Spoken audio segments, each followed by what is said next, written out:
Assalamu alaikum wa rahmatullahi wa barakatuh. Mobitsika fanavinandini kui indo anakiweza angatatsika Allah subhanahu wa ta'ala hanikisan Allah subhanahu wa ta'ala hatakatsika bako tsy vitan'izay koa manokatra vahavahany lanitra zay de manaova zany fiainatsika. Andao atsika iraiky ampaminao sallallahu alayhi wa sallam, andao iraiky ampaminao sallallahu alayhi wa sallam izy mampianatra tao anatin'ny masjid. De nisy sahaba anakiray zay hoe nampiakatra tana am Allah subhanahu wa ta'ala. Tandresy tao tsara ino ny tenen'ny sahaba io? Izy ny tena manao hoe Allahumma inni as'aluka bi anni ashhadu annaka anta Allah alladhi la ilaha illa anta al-ahad as-samad alladhi lam yalid wa lam yulad wa lam yakul lahu kufuwan ahad.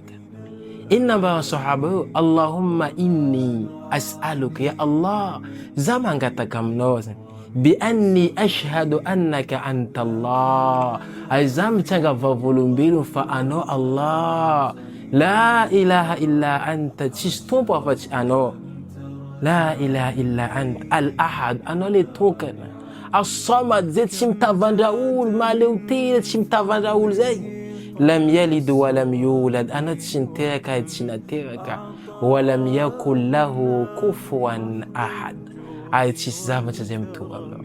Le Nabi sallallahu alayhi wa sallam na reny sahaba io namoaka resaka io, izy tetsy izy namoaka feo manao hoe iza ny teniteny zany, iza nanao doa zay, iza namoaka teny zany. Sahaba io somary tetsy somary karaha hoe tsy mety mazavatsy nataoko. Izy ny teny ana ya Rasulallah. De iny anambara ampaminao sallallahu alayhi wa sallam, anao zany anao nangataka am Allah aminana anazy zay tena tsara. Izy koa namba le doa zay nataonao anao koa mamikaiky Allah izy mamaly, anao koa misy rangatena Allah subhanahu wa ta'ala, valin Allah subhanahu wa ta'ala takanao. Izy nanome promesse io mpaminantsika sallallahu alayhi wa sallam.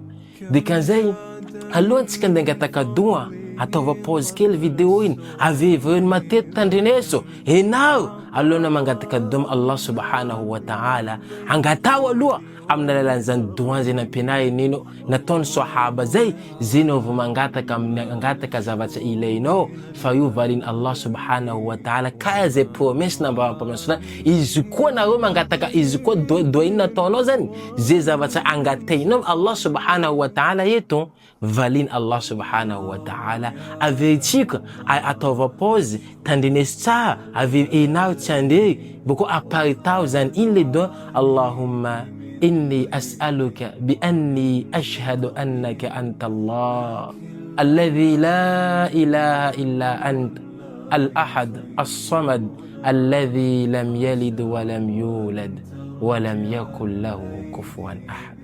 Wassalamu alaikum wa rahmatullahi wa barakatuh.